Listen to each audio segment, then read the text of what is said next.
Salut à tous et voici une vidéo un peu différente des autres car j'ai décidé d'ouvrir une toute nouvelle série, mais cette fois consacrée au sous-genre de l'horreur. Alors avant de commencer, je vous souhaite à tous une bonne année et je m'excuse de mon absence sur ces derniers jours sur cette chaîne car j'avais pas forcément le temps de faire des vidéos suite au lycée, aux vacances et voilà, donc je m'en excuse. Donc pour commencer cette série, on va commencer par parler du sous-genre du slasher. Alors tout d'abord, qu'est-ce que le slasher et d'où vient-il? Alors pour commencer, étymologiquement, slasher vient du mot slash, qui signifie taillader en anglais. Donc cela fait bien sûr référence aux meurtres qui vont être commis par le tueur, qui vont donc être sanglants, mais pas pour autant gore ou simplés. Donc ça va pas rentrer dans la débilité des films tels que Piranha 3D ou dans la comédie horrifique, mais pas forcément non plus dans le gore et dans le très sanglant. Mais il va quand même y en avoir.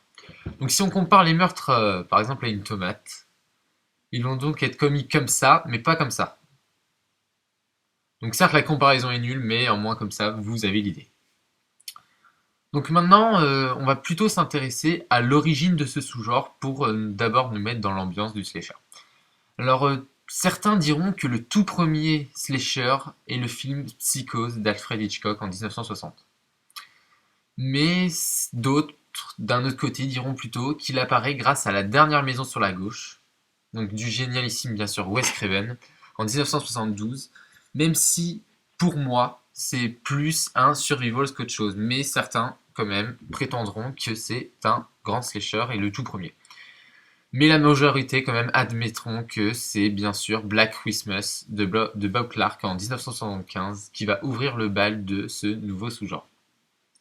Donc c'est l'un des premiers qui va rentrer dans ces grandes caractéristiques, qui va faire des films, qui va donner comment dire les bases d'un slasher.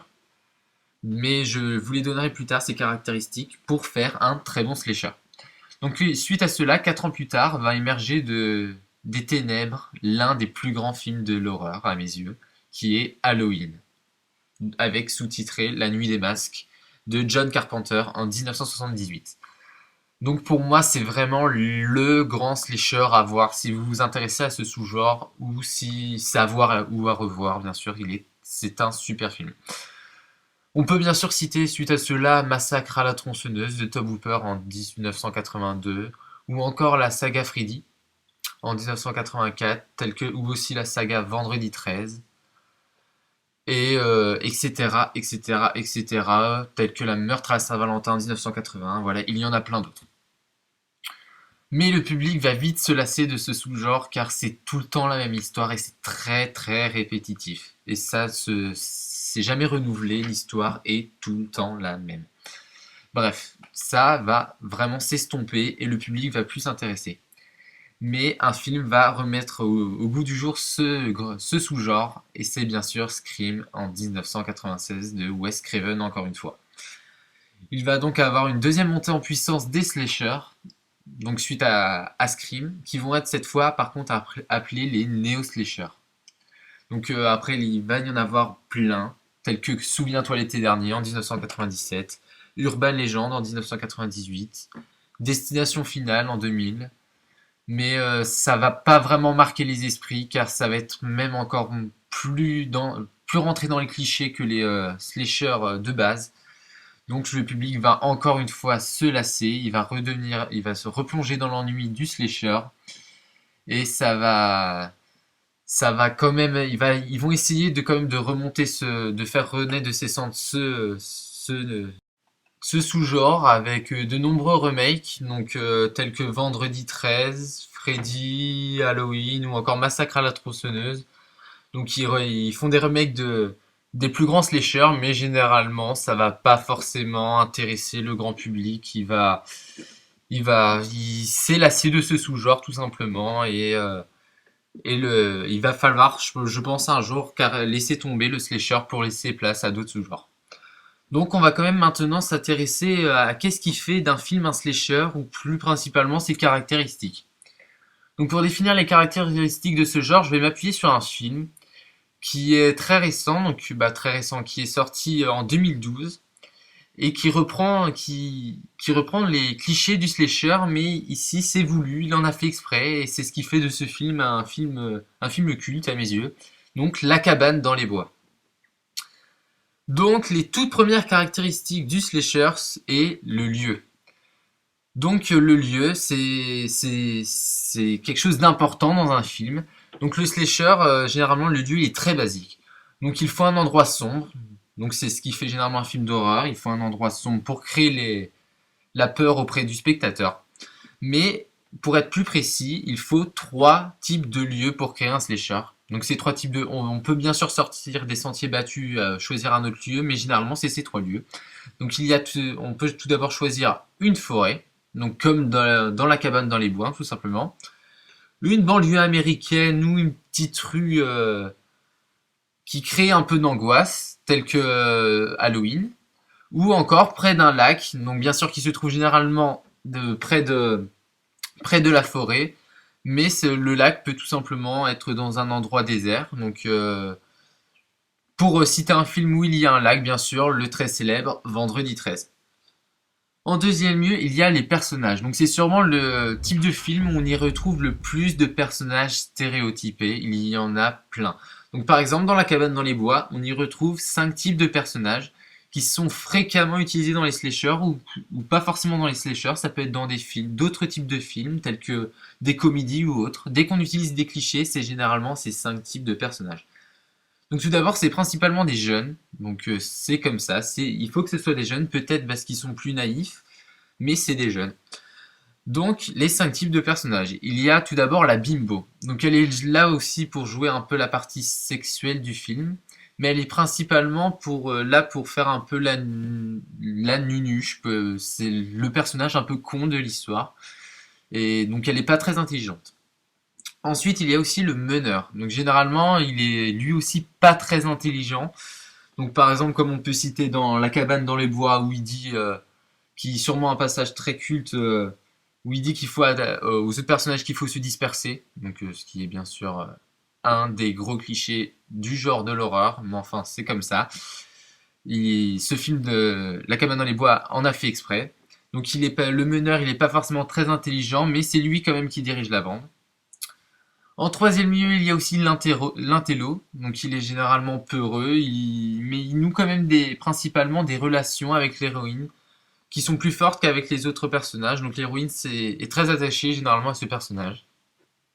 En quatrième lieu, il y a le personnage un peu je m'en foutiste, donc dans La cabane dans les bois, c'est un drogué, ou plutôt oui, un drogué, on peut dire ça comme ça. Mais ça peut être aussi un geek, etc., etc. C'est le personnage un peu je m'en foutiste. Et en dernier lieu, sûrement l'un des personnages les plus importants avec le tueur, l'héroïne. Donc je vous dis bien l'héroïne car c'est souvent une fille. Donc c'est comme ça, c'est une fille. C'est les filles qui doivent survivre, c'est comme ça. Donc elle est généralement introvertie et elle survit presque tout le temps au tueur. Donc cela est dû au fait que le scénariste a envie généralement de faire des suites. Donc bien sûr, comme on peut citer Vendredi 13 ou encore Freddy, c'est tout le temps des suites perpétuelles, perpétuelles, avec tout le temps la même histoire. C'est ce qui a fait généralement lasser le public. Mais donc c'est pour ça que l'héroïne survit généralement à la fin. Ensuite, il y a bien sûr l'histoire, donc je pense, quelque chose d'un peu d'important dans un film, donc le scénario. Donc il est tout le temps le même à quelques détails près. Donc c'est l'histoire d'une bande de jeunes qui vont se faire tuer un par un tueur, donc par le tueur que je reviendrai plus tard. Donc ils décident soit de se venger ou soit tout simplement de tuer par plaisir. Pourquoi pas tuer par plaisir, hein? On n'a rien à redire, s'il a envie de tuer, c'est comme ça. Et ils se sont donc retrouvés au mauvais endroit, au mauvais moment. Donc même si ça paraît évident qu'une maison abandonnée donne envie d'y habiter, c'est comme ça, ils ont envie d'aller dans la maison abandonnée. Par exemple, dans La cabane dans les bois, au tout début, il y a un personnage qui leur dit de ne pas aller dans cette maison, mais ils ont envie d'y aller, car cette maison leur donne envie d'y aller toute seule dans la forêt, mais ils y vont quand même. Bon, on va pas chercher à comprendre, le slasher est généralement un film un peu où on le regarde sans forcément réfléchir. C'est comme ça, c'est un peu un film popcorn, donc voilà. Ensuite, il y a aussi le deuxième ou le premier personnage le plus important, cela dépend de vous. Donc le tueur. Donc sans lui, le film il n'existerait tout simplement pas, car c'est lui qui crée l'histoire. Donc il doit être original, sinon c'est un slasher parmi tant d'autres. Donc il doit être original. Il est principalement masqué, ce qui lui donne un look assez important aux yeux du spectateur. Et avec donc sa petite touche d'originalité. Donc il aime voir généralement les personnages souffrir et il effectue donc ses meurtres de façon originale. Donc c'est ce qui c'est ce qui intéresse généralement les spectateurs, c'est les meurtres. Donc c'est comme ça ou l'histoire, mais généralement le slasher, comme je vous l'ai dit auparavant, c'est un peu pour on le regarde sans réfléchir. Ensuite, bien sûr, c'est triste de le dire, mais il y a les screamers qui sont très présents de nos jours dans le genre de l'horreur, mais le slasher en fait aussi partie. Donc, il y en a quand même eu auparavant. Donc, on peut citer par exemple Vendredi 13. Donc, voici le passage qui défile derrière moi. Donc, les screamers ont toujours existé. Donc, comme vous le prouve Vendredi 13. Donc voilà, donc malheureusement ça fait partie du genre de l'horreur et faut pas le nier, même si c'est vrai qu'il y en a un peu beaucoup trop de nos jours. Donc pour finir, je vais vous présenter les affiches des slashers qui sont bourrées aussi de stéréotypes ou tout simplement qui est tout le temps la même chose. Donc pour vous montrer que vraiment le slasher est un film pas forcément très recherché et très copié les uns par rapport aux autres. Donc regardons tout d'abord l'affiche de Destination Finale. Donc on y voit les protagonistes et c'est tout simplement tout, il n'y a que ça. Donc c'est certes pas original et innovateur, mais cela va être copié par tous les films de ce genre. Pourquoi? On ne sait pas, c'est comme ça, c'est tout le temps la même chose. Donc regardez Urban Legend, c'est pareil. Regardez Souviens-toi l'été dernier, encore pareil. Et j'en passe, et j'en passe, et j'en passe, il y en a plein, plein, plein, plein, plein.